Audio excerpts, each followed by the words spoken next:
Olá, o tema de nossa aula de hoje é a estrutura da área de recursos humanos. Nesta aula, vamos falar sobre o Departamento de Recursos Humanos e o Departamento de Pessoal, comparando o que cada um deles faz.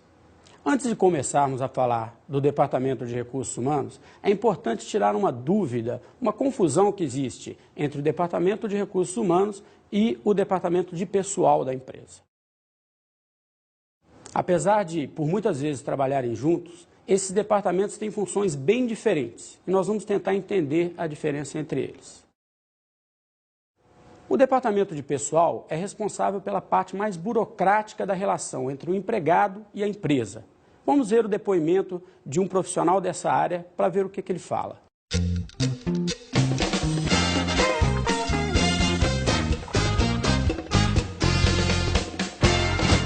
As atividades que o Departamento de Pessoal realiza são contratação e desligamento de pessoas, gestão dos benefícios, afastamentos, férias e gestão dessas informações no que diz respeito à permanência desse funcionário dentro da organização. Como vimos no depoimento desse profissional, o Departamento de Pessoal cuida de coisas como folha de pagamento, férias. Ele precisa conhecer de leis. É por isso que, em geral, encontramos advogados trabalhando no Departamento de Pessoal.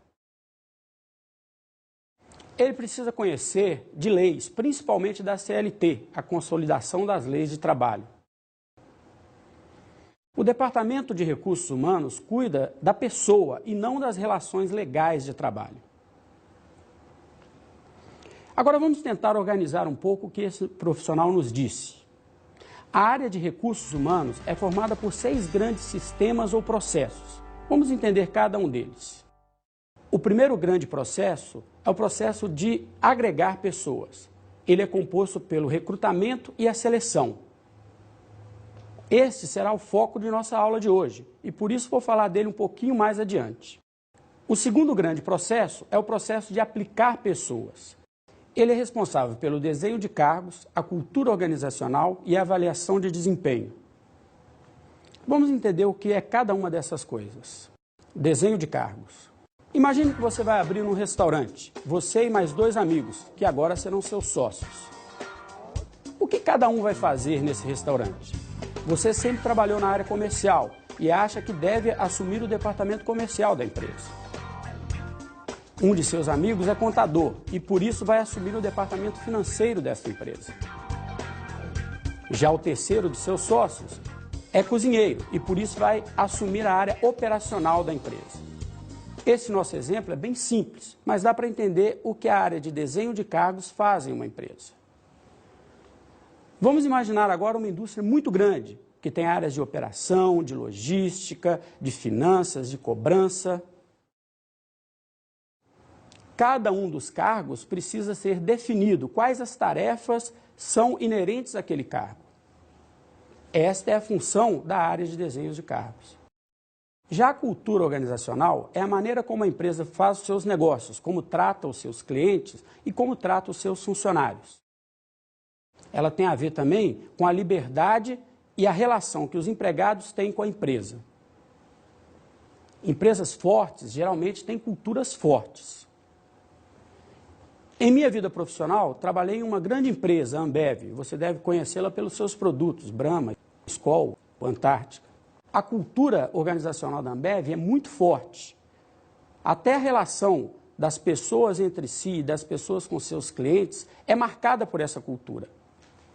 É uma cultura empreendedora que busca diminuir os custos e aumentar a participação de mercado. Essa cultura ágil se reflete nas roupas e até no modo de falar das pessoas. Para você ter uma ideia, até o presidente da empresa anda de calça jeans, camiseta e usa um carro com as marcas da empresa. Vamos ouvir agora uma definição do que é cultura organizacional. Maneira costumeira ou tradicional de pensar e fazer as coisas, que são compartidas por todos os membros da organização e que os novos membros devem aprender e aceitar para ser aceitos no serviço da organização. Uma cultura organizacional forte, como vimos na definição, ajuda inclusive a trazer novas pessoas para dentro da empresa. Alguns outros exemplos de culturas organizacionais fortes são empresas como Casas Bahia e a TAM. Um dos símbolos dessa cultura organizacional forte são seus heróis. Na Casas Bahia temos Samuel Klein e na TAM temos o comandante Rolim, que significam e simbolizam a cultura dessas empresas. Já a avaliação de desempenho é utilizada para desenvolver, treinar, punir ou premiar pessoas. O terceiro grande processo da área de recursos humanos é o processo de recompensar pessoas. Nele estão incluídas políticas de remuneração, de incentivos e de benefícios. Vamos ouvir uma definição de remuneração. Remuneração é o processo que envolve todas as formas de pagamento ou de recompensas dadas aos funcionários e decorrentes do seu emprego. Como vimos na definição de Kevenato, a remuneração não significa apenas o pagamento financeiro aos funcionários. Ela inclui também incentivos e benefícios que são dados a esse funcionário em função do seu trabalho. A remuneração é um dos principais motivadores do funcionário, mas não é o único. A remuneração é formada tanto por itens financeiros, como salários e prêmios, quanto por itens não financeiros, como reconhecimento profissional e a possibilidade de crescimento. O profissional dessa área precisa entender o que motiva cada um dos funcionários para desenvolver processos que os motivem a continuar a trabalhar. Existem várias teorias da motivação humana. A mais conhecida delas é a teoria de Maslow. Vamos conhecer um pouco dessa teoria. Para Maslow, o ser humano tem diversas necessidades e cada uma delas precisa ser atendida, e isso nos motiva. O primeiro grande grupo de necessidades, segundo Maslow, são as necessidades fisiológicas, como comer e dormir. Se imaginarmos um bebê, ele só tem necessidades fisiológicas, ele come e dorme. O segundo grupo de necessidades são as necessidades de segurança. Este bebê, agora, além de comer e dormir, quer também sentir a segurança do colo da mãe. Se imaginarmos um adulto que estivesse desempregado, morando na rua e só atendesse suas necessidades de comer e dormir, se ele agora arruma um emprego, ele também quer ter a necessidade atendida de segurança, de ter um lugar para morar. O terceiro grupo de necessidades são as necessidades de amor e pertencimento. Imagine esse bebê crescendo, ele agora tem amigos e ele quer participar do grupo de amigos, ele quer ser reconhecido por esse grupo de amigos. E aquele adulto que arrumou um emprego, ele agora também não quer só ter a segurança de morar e do seu trabalho, ele quer participar do grupo de amigos do trabalho.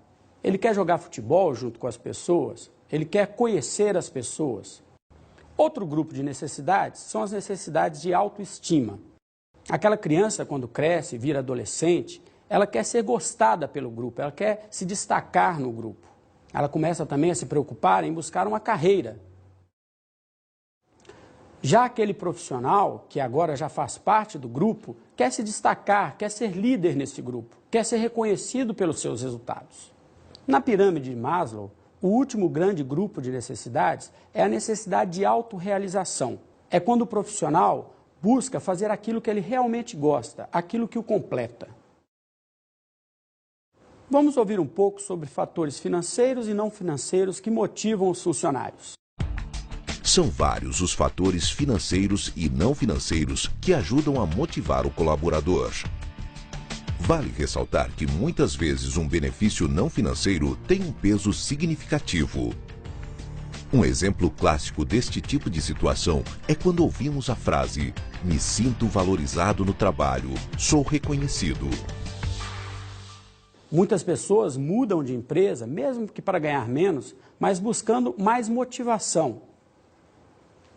Elas buscam, às vezes, uma empresa na qual são mais reconhecidas e têm oportunidade de somar ao resultado da empresa.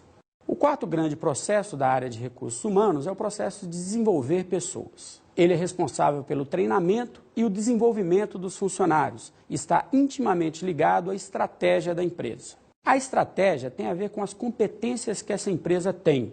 Podemos definir competência como saber agir de forma consciente e responsável. A competência é formada por vários aspectos, como o conhecimento, a habilidade e a atitude. Costumamos usar uma pequena brincadeira, dizemos que ter competência é tomar chá. Ou seja, é ter conhecimento, saber, habilidade, saber fazer e atitude, querer fazer. Vamos ver uma pequena situação sobre competência. Eu queria uma xícara de chá para me aquecer, mas não sei como fazer.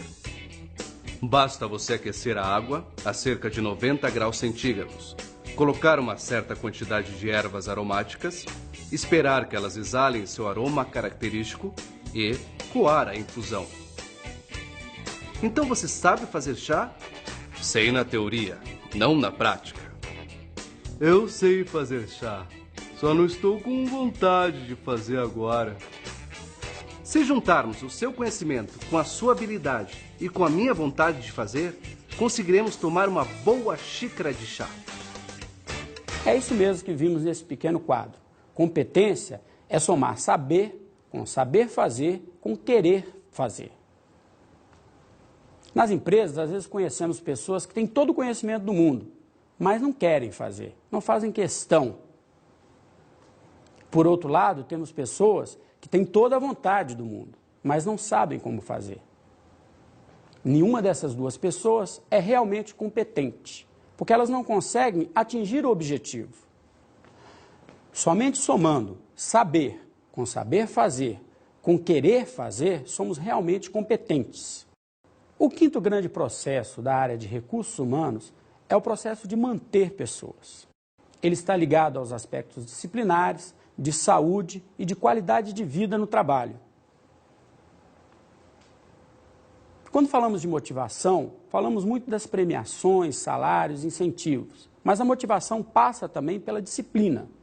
Em minha vida profissional, trabalhei sempre com grandes equipes de vendedores e aprendi que, se a disciplina não for mantida, a motivação acaba. Se uma pessoa não é punida quando comete algum erro, todos os outros entendem que também podem cometer aquele erro e não serão punidos. Essa situação vai se agravando e chega a um ponto que ninguém mais respeita nem a outra pessoa, nem as normas da empresa. Motivação passa tanto pela premiação quanto pela manutenção da disciplina.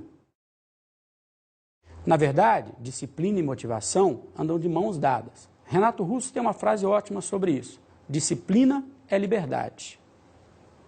O profissional que é disciplinado não precisa ser vigiado. Ele tem liberdade para agir, ele tem liberdade para dar ideias. Já aquele profissional que não tem disciplina precisa ser constantemente vigiado, precisa ser constantemente cobrado. Ele não tem tanta liberdade quanto aquele outro profissional que é disciplinado. Já as questões de higiene e saúde no trabalho têm ganhado grande destaque nos últimos anos. As empresas têm se preocupado em manter a qualidade de vida do profissional dentro da empresa. Tanto na área operacional quanto na área administrativa, as empresas têm que dar as condições para que o funcionário não desenvolva doenças ocupacionais. Outros fatores também ajudam a empresa a manter os seus funcionários. Um desses fatores é a participação dos funcionários nas decisões. Permitir que os funcionários deem opiniões e ideias motiva o funcionário a participar da empresa. Quando a empresa ouve o funcionário e utiliza as suas ideias, ele sente que está relacionado com o futuro da empresa e, por isso, luta pelo crescimento dessa empresa. Outro fator é o enriquecimento das tarefas. Enriquecer uma tarefa é adicionar mais funções ao mesmo funcionário. É permitir que esse funcionário dê ideias e palpites sobre como fazer melhor a sua função, a sua tarefa. Ninguém melhor que o próprio funcionário para conhecer aquilo que ele faz e sugerir mudanças que vão trazer uma maior produtividade. Outro fator é a melhoria das condições do ambiente de trabalho. As empresas perceberam que um bom ambiente de trabalho traz mais produtividade. Realmente, um computador que não funciona acaba com o dia de qualquer um. Da mesma forma, uma fábrica mal iluminada também diminui a produtividade. A empresa tem que dar condições para que o funcionário desempenhe as suas funções da melhor forma possível, trazendo produtividade para a empresa. O sexto e grande último processo da área de recursos humanos é o processo de monitorar pessoas. Esse processo é responsável por montar um banco de dados sobre cada um dos funcionários. Este banco de dados tem todas as informações sobre a vida desse funcionário na empresa. É com base nesses dados que tanto o gerente de recursos humanos quanto os gerentes das áreas vão tomar decisões sobre os funcionários. Essas decisões envolvem promoções, demissões, punições ou premiações. Vamos falar mais profundamente do primeiro desses grandes processos da área de recursos humanos, o processo de agregar pessoas. Conhecemos esse processo no dia a dia das empresas como recrutamento e seleção. Durante minha vida profissional, fiz muito recrutamento e seleção não como profissional da área de recursos humanos. Na verdade, trabalhava na área comercial das empresas, mas recrutava vendedores e entregadores. O processo de recrutamento e de seleção, porém, é tão interessante, é tão empolgante, que acabei me aprofundando no tema. Quando percebi, já não estava mais na área comercial, e sim na área de recursos humanos, fazendo o processo de recrutamento e seleção. Conhecer candidatos cheios de sonhos, cheios de dúvidas, cheios de vontade de trabalhar, é algo realmente interessante. Por outro lado, esse processo de encontrar a pessoa certa para o lugar certo e ver depois essa pessoa trazer resultado para a empresa é algo empolgante. Eu gosto muito disso que faço e tenho certeza que você também vai gostar de fazer recrutamento e seleção dentro de uma empresa. No dia a dia, sempre ouvimos esses termos em conjunto, né? Recrutamento e seleção. Mas, na verdade, as funções são bem diferentes. Recrutamento é uma coisa, seleção é outra. Vamos tentar entender um pouco dessa diferença entre as duas funções. Você vai perceber que as competências, quer dizer, os conhecimentos, as habilidades e as atitudes dos profissionais de recrutamento e seleção são bem diferentes entre si. Vamos conhecer um pouco do trabalho de cada um desses dois profissionais.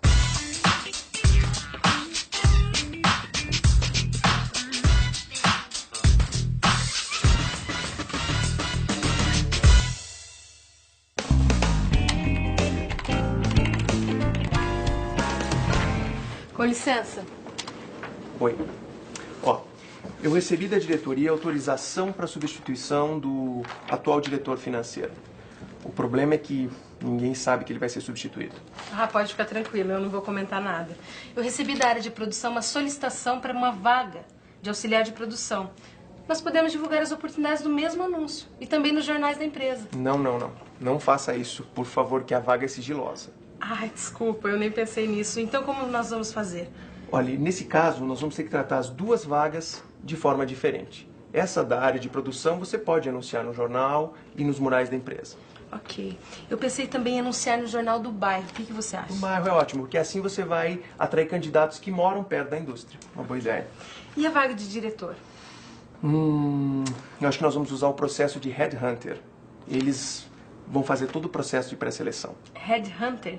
Eles são profissionais que têm um banco de candidatos com os perfis mais variados. Toda vez que a gente precisa de algum perfil mais específico, nós contactamos esses caçadores de cabeças. Eles fazem toda a pré-seleção e só nos mandam os perfis mais desejados. Entendi.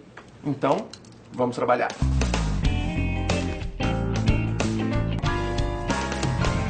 Como vimos no exemplo, o profissional de recrutamento precisa utilizar os recursos disponíveis para atingir o candidato ideal. A primeira vaga era para diretor financeiro. Era uma vaga sigilosa. Como era uma vaga sigilosa, ela não poderia ser anunciada pelos canais normais. Não é possível usar um jornal ou mural da empresa para uma vaga sigilosa. Ela deixaria de ser sigilosa. Os recursos utilizados pelo recrutador são outros. Ele utilizou, por exemplo, o serviço de um headhunter. Headhunter, ou caçador de cabeças, é um profissional que busca no mercado outros profissionais da área de gerência ou direção.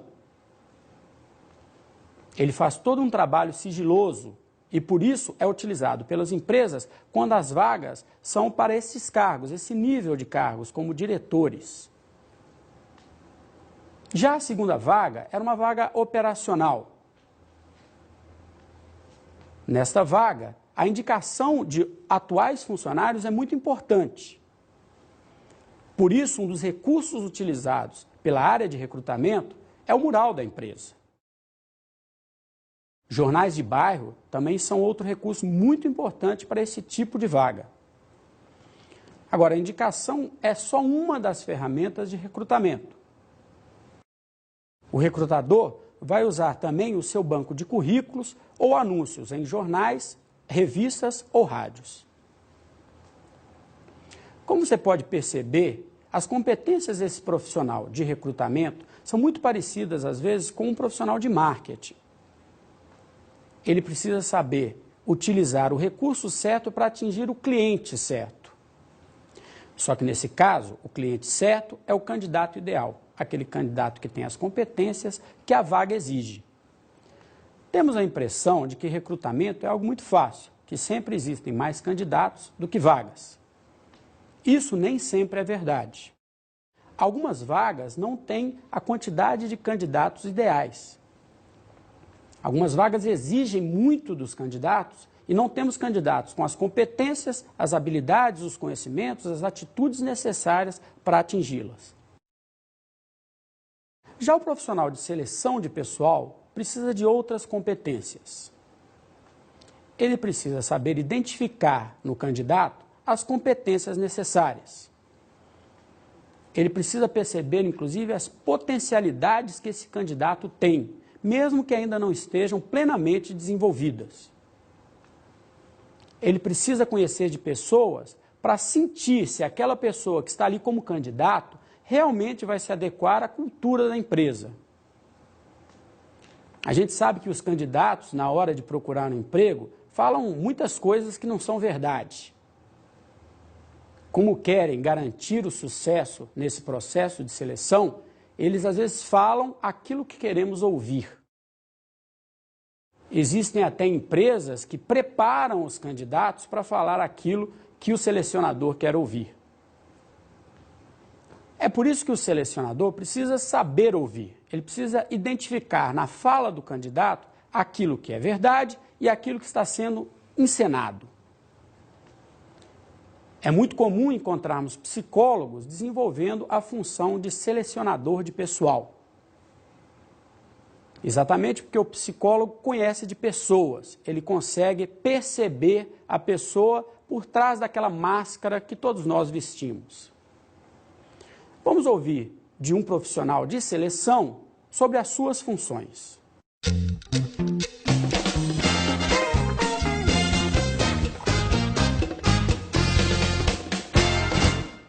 A área de RH mudou muito nos últimos anos, né? Desde da década de 70, por exemplo, onde as empresas elas focavam mais a produtividade, por exemplo, houve uma evolução tanto do modelo das empresas quanto das áreas de recursos humanos. Então, o que a gente percebe é que o selecionador hoje ele está muito mais olhando para o negócio da empresa, assim como toda a área de recursos humanos o está, ele olha muito mais para o negócio que a empresa está focada. E com relação a isso, em função disso, a ideia é que o selecionador também se especialize em buscar para a empresa o melhor candidato. E eu costumo dizer que o melhor candidato é aquele que eu consigo colocar no local certo. Ou seja, eu pego a pessoa, busco no mercado ou mesmo internamente, busco uma pessoa que se encaixe melhor naquilo que a empresa precisa num determinado momento. Então, o selecionador hoje tem que ter muito mais essa habilidade de conversar com o negócio da empresa e focar extremamente, no extremo aí, ele focar no extremo, o que a empresa realmente está necessitando naquele momento. Então, o que ele busca no candidato, ele vai sempre olhar e vai buscar quais são as competências que esse candidato tem e que competências que a empresa precisa de ter no quadro de funcionários dela. O selecionador precisa conhecer um pouco de cada um dos processos da área de recursos humanos para fazer uma boa seleção, uma seleção adequada. Ele precisa entender do desenho de cargos, porque no desenho de cargos estão as funções e as tarefas de cada um dos funcionários. Para identificar neste candidato as competências necessárias, ele precisa conhecer quais são essas tarefas. Ele precisa saber quais são os objetivos e quais são as expectativas da empresa para esse funcionário. Se ele não tem uma correta compreensão das competências que esse profissional precisa ter, ele não vai conseguir identificá-las nos candidatos. Às vezes, as competências não estão plenamente desenvolvidas nesses candidatos. Elas ainda são só potencialidades. O candidato pode até não ter a competência, mas se ele tem o potencial, esse potencial pode ser desenvolvido. Às vezes é melhor pegar um profissional, um candidato, que não tem a competência, mas tem a potencialidade a ser desenvolvida. Ele precisa também entender da cultura da empresa. Ao selecionar um candidato, é preciso identificar se a cultura desse candidato tem a ver com a cultura da empresa. Se a cultura do candidato é muito diferente daquilo que a empresa prega, muito dificilmente ele conseguirá bons resultados. Vamos dar um exemplo disso. Numa empresa de cigarros ou numa empresa de bebidas, nem sempre um candidato que é religioso se dará bem. Além disso, a cultura do dia a dia da empresa também precisa ser levada em consideração. A forma como as pessoas se relacionam tem a ver com como a pessoa será aceita pelo grupo. Numa agência de publicidade, por exemplo, um candidato muito tímido provavelmente não vai se dar bem. Já numa instituição séria, como um banco ou uma banca de advogados, alguém muito brincalhão vai acabar tendo problemas. O processo de seleção é a primeira avaliação de desempenho pelo qual o novo funcionário passará. Nesse processo de avaliação de desempenho, o selecionador já conseguirá identificar quais são os treinamentos e desenvolvimentos necessários para adequar este novo funcionário ao seu cargo. Esse processo de avaliação de desempenho continuará por todos os outros processos da área de recursos humanos. É importante que o selecionador conheça esse processo de avaliação. Entender o que motiva esse candidato também é muito importante. O selecionador precisa identificar em qual patamar da pirâmide esse candidato está. Se ele busca atender suas necessidades fisiológicas ou de segurança, se ele busca atender às suas necessidades de amor, de autoestima ou de autorrealização.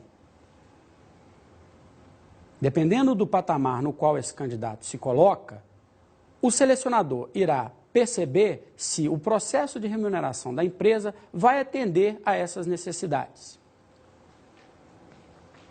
Às vezes, o candidato, por estar desempregado durante um período, aceita qualquer proposta. Mas logo depois, ele na verdade está buscando uma necessidade de autoestima ou de autorrealização. E aquela proposta que parecia tão interessante há 2 meses atrás, deixa de ser interessante. Por isso, o selecionador precisa analisar a fundo se aquela necessidade está sendo atendida pelos processos de remuneração, incentivo e benefícios da empresa. O selecionador precisa também conhecer os programas de treinamento e desenvolvimento que a empresa possui. Ao escolher um candidato, ele vai perceber se esse candidato precisa passar por algum processo de treinamento ou desenvolvimento para atender às necessidades daquele cargo. Ele precisa conhecer se existe algum processo de integração desse funcionário, de socialização desse funcionário ao seu cargo e à empresa. Ele pode também já sugerir à área de treinamento e desenvolvimento aqueles treinamentos que ele considere necessários para que esse candidato possa atender às suas necessidades. Recrutamento e seleção ocorrem em conjunto na empresa. Recrutador e selecionador precisam conhecer o que cada um deles está fazendo. O selecionador irá passar para o recrutador as suas necessidades, as competências que são necessárias para aquele cargo. E o recrutador vai utilizar os recursos necessários para atrair os candidatos ideais. Nessa aula, vimos como se estrutura a área de recursos humanos de uma empresa. Vimos também um pouco mais profundamente as funções de recrutamento e seleção, que faz parte do primeiro grande processo da área de recursos humanos, o processo de agregar pessoas. Vamos ver agora as nossas dicas de estudo.